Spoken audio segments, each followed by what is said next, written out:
धामी ने देवप्रयाग में केंद्रीय संस्कृत विश्वविद्यालय के श्री रघुनाथ कीर्ति परिसर में वेद शास्त्र अनुसंधान का वर्चुअल माध्यम से शुभारंभ किया।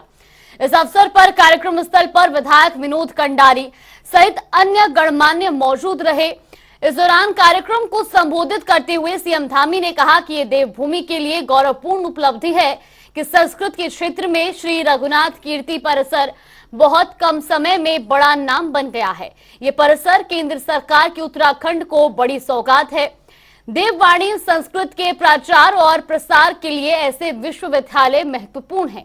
आशा है कि यहाँ पढ़ाई करने वाले छात्र स्वामी करपात्री महाराज की तरह ही दृढ़ संकल्पी एवं त्यागी बनेंगे। युवाओं को स्वामी करपात्री जी महाराज से त्याग, संकल्पबद्धता और धर्म रक्षा को प्रेरणा लेने की आवश्यकता है।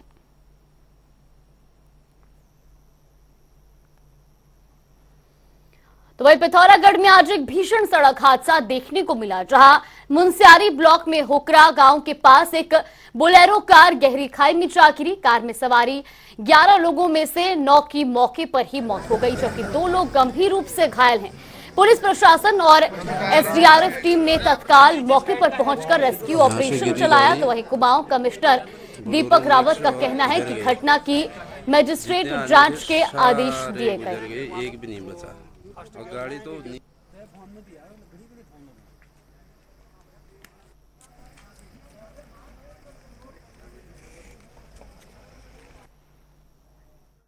ये काफ़ी दुखद घटना है और बागेश्वर के रहने वाले लोग थे जो होकरा जा रहे थे, सामा के लोग थे, और उसमें ये बोलेरो जिसकी दुर्घटना हुई है काफ़ी गहरी खाई में गिरी है और 11 लोग इसमें सवार थे।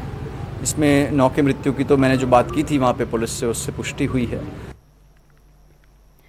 तो वहीं उत्तराखंड के पिथौरागढ़ जिले में हुए बड़े सड़क हादसे में मारे गए लोगों पर मुख्यमंत्री पुष्कर सिंह धामी ने ट्वीट कर अपनी संवेदना व्यक्त की है और कहा कि ईश्वर से दिवंगत आत्माओं को शांति प्रदान करने की कामना करता हूं। तो उन्होंने अपने ट्वीट में जिक्र किया कि बागेश्वर के शामा से पिथौरागढ़ जा रही बुलेरो दुर्घटनाग्रस्त हो जाने से कई लोगों के हताहत होने का दुखद समाचार प्राप्त हुआ है। घटनास्थल पर राहत और बचाव कार्य हेतु रेस्क्यू टीम रवाना कर दी गई है। ईश्वर से दिवंगत आत्माओं की शांति प्रदान करने की कामना करता हूं।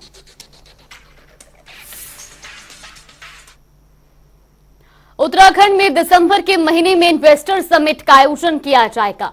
प्रधानमंत्री से इसके लिए समय मांगा जा रहा है और संभवतः दिसंबर के दूसरे हफ्ते में समिट का आयोजन होगा।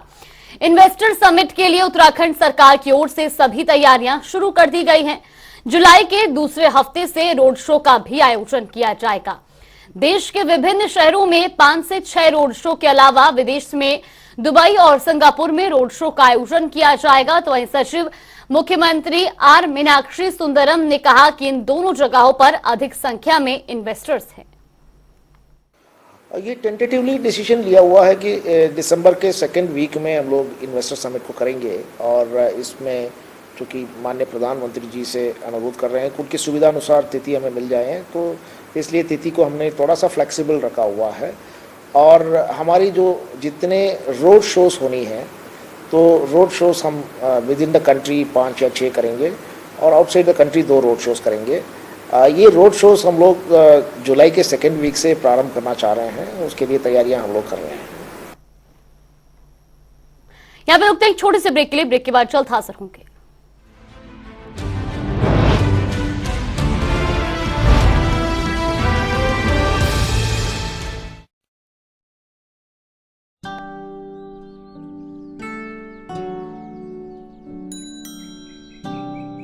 जी ये चिट्ठी है बेटा आपकी। भैया चिट्ठी आई है आपकी।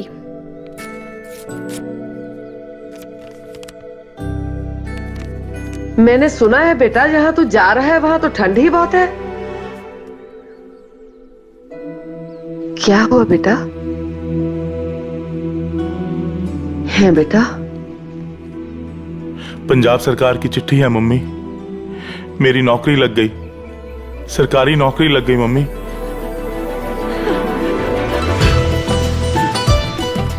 सुनते हो? अपने छिंदे की सरकारी नौकरी लग गई। अब काम के लिए उसे प्रदेश में धक्के नहीं खाने पड़ेंगे।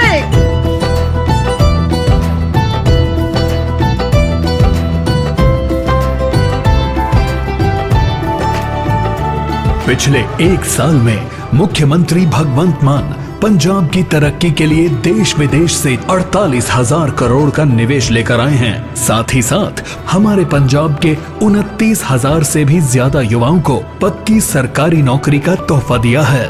पंजाब के युवाओं के लिए अब प्राइवेट सेक्टर में 2,77,000 नौकरियां खुल गई हैं। अब पंजाब के युवाओं की तरक्की हुई एकदम पक्की।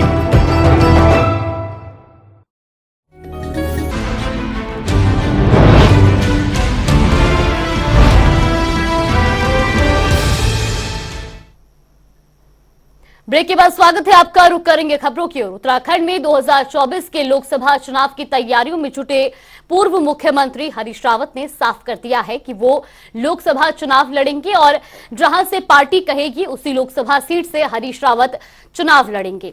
बता दें कि हरीश रावत की अपनी खुद की पसंदीदा लोकसभा सीट क्या होगी, इस पर हरीश रावत ने कहा कि एक समय बाद अपनी पसंद छुपाकर रखनी पड़ती है, पार्टी की आज्ञा ज्यादा माननी पड़ती है। तो वहीं हरीश रावत ने दावा किया कि आगामी चुनाव में कांग्रेस भारी बहुमत से जीत दर्ज करेगी क्योंकि जनता ने परिवर्तन का मन बना लिया है। कठिन चुनौतियों को कम ले पाऊंगा।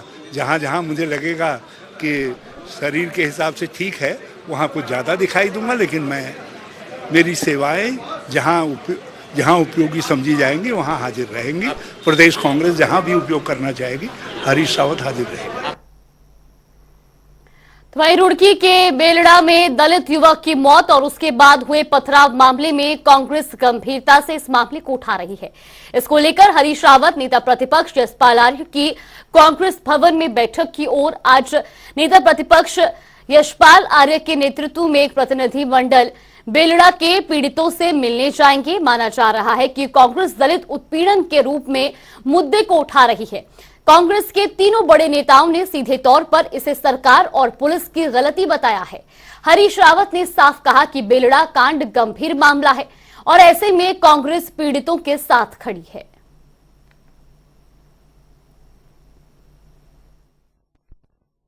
नहीं, स्क्रीनिंग कमेटी की मीटिंग नहीं थी। हम बेलड़ा में जिस बर्बर तरीके से लोगों को पीटा गया है, महिलाओं को पीटा गया है, बच्चों को पीटा गया है, जिस व्यक्ति ने अपना बेटा खोया है उसको पीटा गया है, और जो जिस तरीके का घटनाक्रम है, हम सब उस पर एक राजनीतिक दल के रूप में हमारा क्या कर्तव्य है, हम उस पर विचार करने के लिए बैठे थे। और तय हुआ कि कल हम लोग गए थे, उससे पहले हमारे कुछ और लोग भी गए थे। कल लीडर अपोजिशन जा रहे हैं और उसके बाद पार्टी जो है क्या क्या करना है हम मुख्यमंत्री से मिलने का भी प्रयास करेंगे। उत्तराखंड में कांग्रेस ने केदारनाथ धाम में लगी सोने की प्लेट पर सवाल उठाते हुए प्रेस कॉन्फ्रेंस की। इस मामले को लेकर बीजेपी प्रदेश प्रवक्ता सुरेश जोशी ने मंदिर गर्भगृह में स्वर्ण मंडन पर हो रही बयानबाजियों को लेकर कांग्रेस पर पलटवार करते हुए कहा कि जिस दानदाता ने श्री केदारनाथ में स्वर्ण जड़ित प्लेटें लगवाई हैं, उसी ने 2005 में समान प्रक्रिया के तहत कांग्रेस शासनकाल में भी श्री बद्रीनाथ मंदिर में स्वर्ण दान किया था, लेकिन तब कांग्रेस को कोई आपत्ति नहीं हुई। देखिए, इसमें मुझे ऐसा लगता है कि कांग्रेस जो है एक दुष्प्रचार की राजनीति कर रही है। इसी तरह 2005 में जब भगवान बद्रीनाथ जी के मंदिर में उसको स्वर्ण जड़ित किया गया था, तो वहीं केदारनाथ धाम में सोने की जगह पीतल चढ़ाने का मामला तूल पकड़े हुए है। वहीं केदारनाथ धाम में चढ़ाई गई सोने की परत को कांग्रेस पार्टी श्रद्धालु और उनकी आस्था के साथ खिलवाड़ बता रही है। कांग्रेस की मांग है कि सरकार इस पूरे मामले की जांच करे।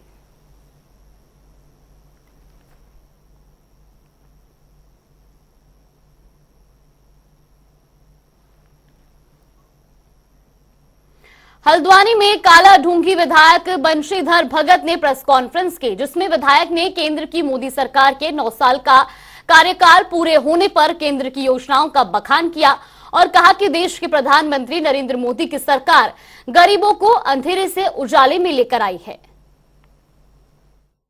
भारत के यशस्वी प्रधानमंत्री नरेंद्र मोदी जी ने जो 9 साल में काम किए हैं, अगर कोई इतिहासकार भारत का इतिहास लिखेगा तो मैं समझता हूँ कि भारत के इन 9 वर्षों को भारत का स्वर्णिम काल कहेगा। तो वहीं रुड़की की मंगलौर नगर पालिका किसी न मामले को लेकर अक्सर चर्चा में रहती है। इस बार नगर पालिका में करोड़ों के भ्रष्टाचार का मामला ऑडिट रिपोर्ट में सामने आया है। पालिका में भ्रष्टाचार का मामला सामने आने के बाद पालिका प्रबंधन में पूरी तरह से हड़कंप मचा हुआ है। देखिए, पूरा मामला जो है नगर पालिका मंगलौर में भारी मात्रा में जो है भ्रष्टाचार हुआ है, जिसका संज्ञान शासन द्वारा लिया गया था। शासन द्वारा एक principal accountant general audit Uttarakhand का विभाग है, जिसमें 2,12,34,000 रुपए जो है का गबन साबित हो चुका है। तो वहीं देहरादून में नगर निगम नए वार्डों में स्थित हजारों व्यावसायिक प्रतिष्ठानों के मालिकों को बड़ी राहत देने की तैयारी कर रहा है। इन्हीं 3 साल के बकाया हाउस टैक्स पर ब्याज नहीं देना पड़ेगा। अगली बोर्ड बैठक में यह प्रस्ताव लाया जाएगा। इस दौरान महापौर सुनील उनियाल गामा ने भी क्या कुछ कहा, वो भी आपको सुनवाते हैं। हाउस टैक्स को ब्याज के लेके ये समस्या ये आ रही है कि जहां ये नया क्षेत्र हमारा जुड़ा है, जो कमर्शियल उनके भवन है, कमर्शियल भवन में पहले तो स्थिति शासन से स्पष्ट नहीं थी कि इनको छूट है या नहीं। उसके बाद शासन से जो है स्थिति क्लियर होकर आ गई कि जो कमर्शियल है उसमें सरकार ने छूट नहीं दी है। तो रामनगर के ESTC पॉलिटेक्निक प्रशिक्षण संस्थान के तकनीकी क्षेत्र में रोजगार पाने के अवसर को लेकर नए कोर्स शुरू किए गए हैं। इस संस्थान को इस क्षेत्र में काम करते हुए करीब 34 साल हो चुके हैं। प्रशिक्षण संस्थान के निदेशक दिनेश चंद्र ने मीडिया को जानकारी देते हुए बताया कि वर्तमान में उनके यहाँ electronic engineering, mechanical engineering, science और इंजीनियरिंग डिप्लोमा देने के साथ ही कई अन्य कोर्स भी संचालित किए जा रहे हैं। उन्होंने बताया कि तकनीकी क्षेत्र में छात्र छात्राओं को अपने ही शहर में लंबे समय से इस कोर्स की सुविधा दी जा रही है।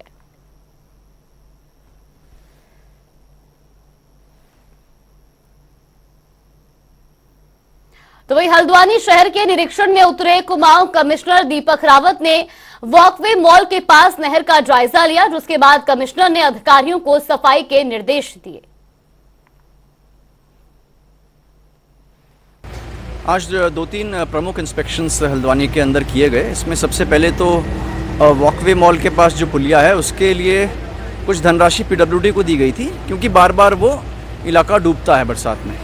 तो उसमें काम शुरू हो गया है, उसमें सोक पिट भी बन रहा है और जो पानी की लाइनें शिफ्ट होनी थी वो शिफ्ट हो गई हैं और इनको तत्काल इस काम को पूरे करने के निर्देश PWD को दिए गए हैं।